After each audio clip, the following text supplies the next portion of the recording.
여호와께서 모세에게 이르시되 바로에게로 들어가라. 내가 그의 마음과 그의 신하들의 마음을 완강하게 함은 나의 표징을 그들 중에 보이기 위함이며 내가 애굽에서 행한 일들 곧 내가 그들 가운데서 행한 표징을 내 아들과 내 자손의 귀에 전하기 위함이라.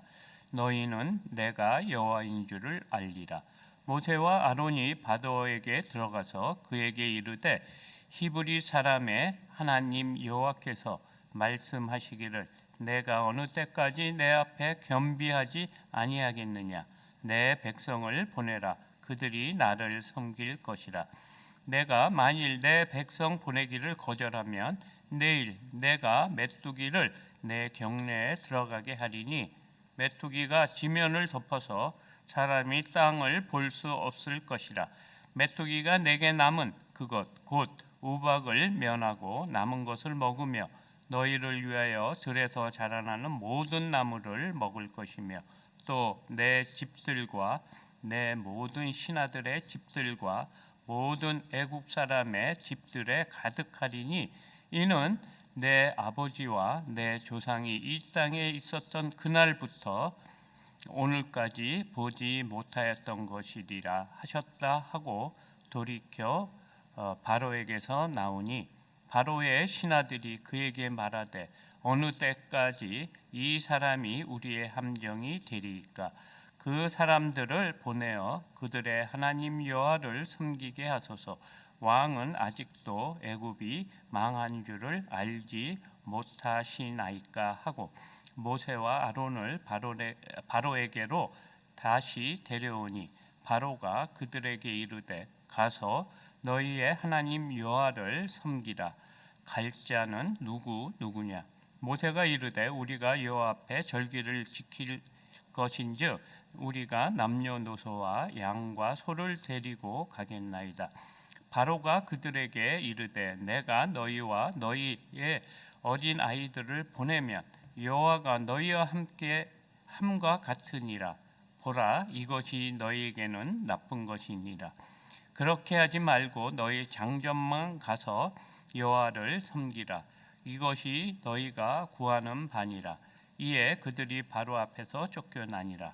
여호와께서 모세에게 이르시되 애굽 땅 위에 내 손을 내밀어 메뚜기를 애굽 땅에 올라오게 하여 우박에 상하지 아니한 밭의 모든 채소를 먹게 하라.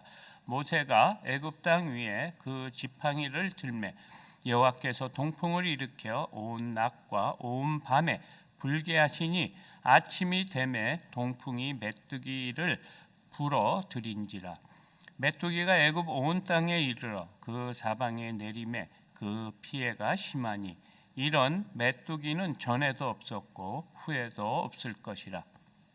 메뚜기가 온 땅을 덮어 땅이 어둡게 되었으며 메뚜기가 우박에 상하지 아니한 밭의 채소와 나무 열매를 다 먹었으므로 애굽 온 땅에서 나무나 밭의 채소나 푸른 것은 남지 아니하였더라. 바로가 모세와 아론을 급히 불러 이르되 내가 너희 하나님 여호와와 너희에게 죄를 지었으니 바라건대 이번만 나의 죄를 용서하고 너희의 하나님 여호와께 구하여 이 죽음만은 내게서 떠나게 하라. 그가 바로에게서 나와서 여호와께 구하매 여호와께서 돌이켜 강렬한 서풍을 불게 하사 메뚜기를 홍해에 몰아 넣으시니 애굽 온 땅에 메뚜기가 하나도 남지 아니하니라. 그러나 여호와께서 바로의 마음을 완악하게 하셨으므로 이스라엘 자손을 보내지 아니하였더라. 아멘. 사실 오늘 본문 말씀이 너무 길어서요. 다 보지 못하고 11절까지만 보아야 할 것 같습니다. 이제 첫 재앙이 7장부터 시작되어서 9장까지 7번째 재앙을 마치고 오늘 본문은 8번째 재앙이 시작되는 본문입니다. 10가지 재앙에는 하나하나 모두 다 의미가 담겨 있습니다. 모세는 하나님을 처음 만나 이스라엘 백성을 애굽에서 구출하라는 소명을 받고 오해와 갈등 속에서도 재앙은 막바지를 달리고 있습니다. 앞으로 두 재앙만 지나면 어떻게 되든지 재앙은 끝이 납니다. 그러나 모세와 바로에게는 언제 끝날지 모르는 기나긴 싸움으로 보이고 있을 것입니다. 그러니 바로의 마음은 재앙이 거듭될수록 완악해지고 모세는 재앙을 내리시는 하나님의 뜻이 무엇인지 조금씩 알아가고 있습니다. 능력을 베푸시는 하나님 말씀에 진심으로 순종하는 모세로 바뀌어 가고 있다는 것입니다. 아마 모세는 이 과정을 통해서 언약에 신실하신 하나님을 느끼지 않았을까 합니다. 어찌하면 우둔하고 고집을 부리고 있는 바로를 보며 이 땅에 속한 인간들의 교만과 악함을 보았을 것입니다.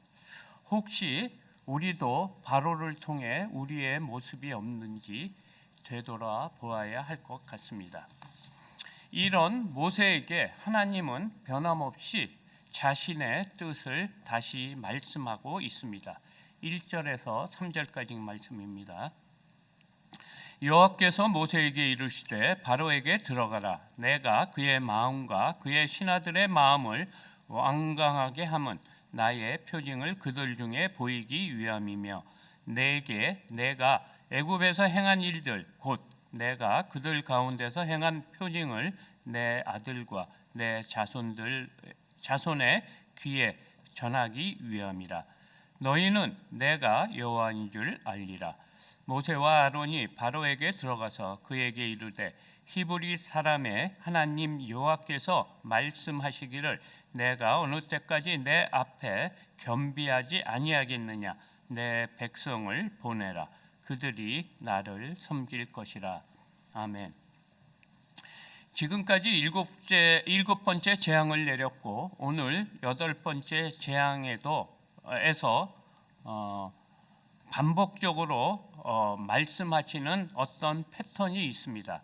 그것은 첫 번째는 바로의 마음이 완악해졌다, 또는 하나님이 바로의 마음을 완악하게 하셨다는 것이 서두와 말미에 반복적으로 등장합니다. 두 번째는 그 재앙을 내리는 목적을 반복적으로 말하고 있는데 이 재앙들을 통해서 바로와 애굽의 모든 사람들과 이스라엘 백성들에게 하나님이 누구이신지를 알리겠다는 목적입니다. 그리고 세 번째는 이 과정에서 애굽에서 신으로 섬기고 있는 가짜 신들을 10가지 재앙을 통해 심판하시겠다는 하나님의 의지입니다. 그래서 유일하신 참 하나님이 누구이신지를 그들에게, 만천하에게 여호와 하나님을 알리시겠다는 하나님의 계획입니다. 재앙이 거듭될수록 점점 재앙의 강도가 세어지고 있다는 것을 알 수 있습니다. 이번 여덟 번째 재앙, 메뚜기 재앙은 일곱 번째 재앙, 우박 재앙에서 살아남은 밭의 채소와 나무들의 열매와 잎들까지 완전히 없애버리시겠다고 하는 하나님의 계획입니다. 4절에서 6절입니다. 내가 만일 내 백성 보내기를 거절하면 내일 내가 메뚜기를 내 경내에 들어가게 하리니 메뚜기가 지면을 덮어서 사람이 땅을 볼 수 없을 것이라. 메뚜기가 내게 남은 그것 곧 우박을 면하고 남은 것을 먹으며 너희를 위하여 들에서 자라나는 모든 나무를 먹을 것이며 또 내 집들과 내 모든 신하의 집들과 모든 애굽 사람의 집들에 가득하리니 이는 내 아버지와 내 조상이 이 땅에 있었던 그날로부터 오늘까지 보지 못하였던 것이리라 하셨다 하고 돌이켜 바로에게서 나오니. 아멘. 특히 애굽 사람들은 자연 재해 중 가장 두려워하는 것이 바로 메뚜기 때의 습격입니다. 애굽은 다신교의 나라입니다. 여러 가지 신들을 섬기고 있는데 그 수많은 신들을 섬기는 중에 메뚜기로부터 자신들의 곡식을 지켜주는 신을 믿고 있었던 것입니다. 그 신의 이름이 세라피아라고 합니다. 그러니 하나님이 그런 것을 보시고 얼마나 화가 많이 나셨겠습니까? 벼락을 쳐서라도 그들을 모두 쓸어버리고 싶지 않으셨겠습니까? 그래도 바로의 신하들은 메뚜기 떼의 습격이 얼마나 큰 재앙인지 알아 바로에게 간청하게 되고 모세와 다시 협상을 시작합니다. 7절에서 9절까지입니다. 바로의 신하들이 그에게 말하되 어느 때까지 이 사람이 우리의 함정이 되리이까? 그 사람들을 보내어 그들의 하나님 여호와를 섬기게 하소서. 왕은 아직도 애굽이 망한 줄을 알지 못하시나이까 하고 모세와 아론을 바로에게로 다시 데려오니 바로가 그들에게 이르되 가서 너희의 하나님 여호와를 섬기라. 갈 자는 누구냐? 모세가 이르되 우리가 여호와 앞에 절기를 지킬 것인즉 우리가 남녀노소와 양과 소를 데리고 가겠나이다. 아멘. 바로는 하나님을 섬길 자가 누구냐고 묻고 있습니다. 이전 모습과 아주 달라진 모습입니다. 그런데 그의 속마음은 이스라엘 민족을 다 보내주지 않겠다는 의도가 숨어 있습니다.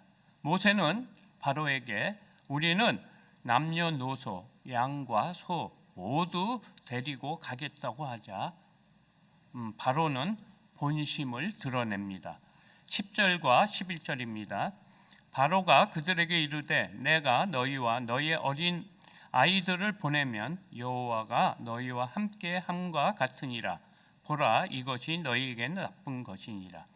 그렇게 하지 말고 너희 장정만 가서 여호와를 섬기라. 이것이 너희가 구하는 바니라. 이에 그들이 바로 앞에서 쫓겨나니라. 아멘. 사실 본문 중에서 가장 난해한 구절이 10절 말씀입니다. 그 말씀을 보면 내가 너희와 너희의 어린아이들을 같이 보내면 여호와가 너희와 함께 가기 때문에 너희에게는 나쁘다는 것입니다. 그러니까 너희와 너희 여호와 하나님이 같이 가는 것이 바로의 생각에는 나쁘다는 것입니다. 그래서 바로는 너희를 위해서 너희는 장정만 가서 하나님을 마음껏 섬기라는 바로의 제안입니다. 바로의 생각에는 여호와 하나님이 재앙의 하나님으로만 생각하는 것 같습니다. 그래서 너희의 모든 민족이 애굽에서 떠나면 재앙의 하나님도 너희와 함께 갈 것이니 그것이 나쁘다는 것입니다. 만약에 어린 아이를 이 애굽 땅에 두면 재앙의 하나님이 애굽 땅에서 머물 것이고 너희는 재앙 없이 마음껏 예배도 드리고 마음대로 살 수 있지 않느냐는 제안입니다. 이것은 인간적으로 볼 때 매우 큰 유혹이 아닐 수 없습니다. 특히 자녀를 가진 부모의 입장에서는 어린아이를 광야로 보낸다는 것은 참 어려운 일이고 광야에서 아이를 기른다는 것은 상상할 수 없는 일이기도 합니다. 밤에는 추위와 떨어야 하고 낮에는 불볕 더위 속에서 지내야 하고 어린아이들을 위해 무엇 하나 준비된 것이 없는 곳이 바로 광야인 것입니다. 그리고 어린아이에게는 공부할 시기가 있습니다. 공부는 시기가 매우 중요합니다. 학교는 물론 자연 환경도 제대로 갖추지 않고 또 풀 한 포기도 나지 않는 메마른 땅, 척박한 땅에 무엇을 보고 어린 아이들이 자라겠습니까? 장정들은 그래도 하나님을 섬기기 위해서는 떠날 수도 있지만 여자나 노인 그리고 어린 아이들에게는 정말 위험한 곳이 바로 광야인 것입니다. 그리고 그 당시 애굽은 최고 강대국입니다. 그래서 문명이나 여러 가지 문화들이 가장 발달한 곳이 바로 애굽입니다. 그래서 어린아이들에게는 모든 것이 준비된 나라입니다. 최고의 교육 환경을 갖춘 곳입니다. 요즘 같으면 미국이나 유럽 같은 곳일 것입니다. 수학과 또 과학 분야는 물론 천문학, 철학, 예술 분야까지 매우 발달해서 지금까지도 풀지 못하는 신비한 기술들이 개발됐던 때입니다. 자녀가 있는 부모에게는 애굽이라는 곳은 매우 매력적인 나라인 것입니다. 바로는 가장 강력한 유혹 중에 어린 아이들의 교육 문제를 들어 우리들을 잡으려 하는 것을 볼 수 있습니다. 우리는 어린아이들의 믿음에 대해 어떻게 하며 지내시고 있습니까? 차차 믿겠지 하며 부모님들만 신앙생활 하지 않습니까? 공부는 때가 있으니 대학 가서 믿어도 늦지 않다고 그렇게 말하지는 않습니까? 그런데 본문은 어린아이 때부터 예배를 가르치라고 하십니다. 이때가 평생에 하나님을 믿을 수 있는 가장 중요한 시기라고 합니다. 부모님들만 신앙생활을 하다 보면 어린아이들은 세상이 주는 짜릿함에 빠져들게 됩니다. 정말 지금부터 자녀의 신앙에 초점을 맞춰야 할 것 같습니다. 왜 그러냐 하면 세상은 점점 악해지고 상상할 수 없는 강한 유혹들로 홍수처럼 어린 아이들에게 유혹으로 다가오는 시대에 살고 있기 때문입니다. 어릴 때 믿음을 지켜주지 않으면 평생 세상과 맞서 싸울 힘을 잃게 됩니다. 하나님의 영적 군대로 자라기가 어렵다는 말입니다. 그런 바로의 마음을 알기라도 하듯 하나님은 본문 초두에 재앙을 내리는 목적 중에 이런 말씀을 하십니다. 2절 말씀입니다.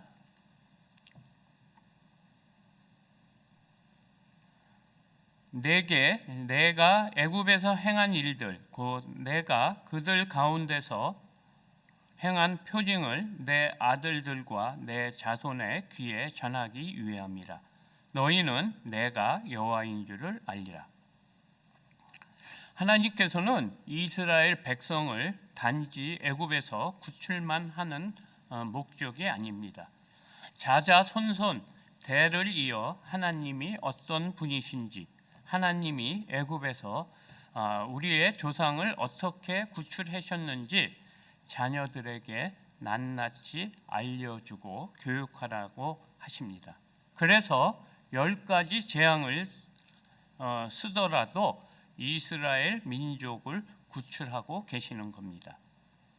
너의 조상 아브라함의 하나님, 이삭의 하나님, 야곱의 하나님이 우리를 위해 어떤 일을 하셨는지 그들에게 매일 가르쳐서 이방 나라인 가나안 나라에 있는 문화 속에서 이방의 문화와 그 이방 신들의 유혹에서 빠지지 않고 여호와 하나님을 섬길 수 있도록 구별된 백성으로 살 수 있게 가르치고 매일 전하라고 하십니다. 그리고 이 출애굽 사건은 단지 이스라엘 백성에게만 국한된 것이 아니고 이스라엘을 모든 열방을 구원시키는 제사장 나라로 만드시겠다는 계획입니다. 믿음의 유업이 이어져 온 열방과 마침내 우리에게까지 복음의 길이 열리게 된 것입니다. 우리도 예수님이 이 땅에 다시 오실 그날까지 여호와 하나님을 사랑하고 섬기는 그 뜻을 자자손손 믿음의 대가 끊이지 않게 하라는 엄중한 명령이기도 합니다. 이 재앙의 말미에는 항상 이 모든 일이 하나님의 말씀대로 되었다고 하십니다. 매일 우리는 모든 역사를 주관하시고 섭리하시는 전능하신 하나님께 영광과 존귀를 올려드리는 삶을 살아야 할 것입니다. 오늘도 어려운 환경 속에 우리는 살고 있습니다. 이 코로나가 언제 끝날지 모르는 끝없는 전쟁과도 같습니다. 마치 애굽 땅에 벌어지는 재앙과도 같은 것이 아닐까 생각을 합니다. 이럴 때 우리가 할 수 있는 것은 오로지 하나님께 간구와 기도, 특히 회개의 기도가 우리에게 필요하지 않을까 생각이 듭니다. 우리 사랑하는 우리 서울제일교 모든 성도님들, 지금 어려운 가운데서 믿음 생활하고 계십니다. 이럴 때일수록 더욱 하나님 앞에 간절히 부르짖고 이 신앙의 끈을 꼭 붙들고 매일매일 하나님과 동행하는 삶을 사시는 모든 성도님들이 되시기를 바랍니다. 기도드리겠습니다. 사랑의 하나님, 우리의 생사화복을 주관하시고 이 나라를 이끌고 가시는 유일하신 하나님이 우리를 지켜줄 줄 믿습니다. 우리 나라를 도와주시옵소서. 코로나로 인해 많은 어려움을 겪고 있는 대한민국입니다.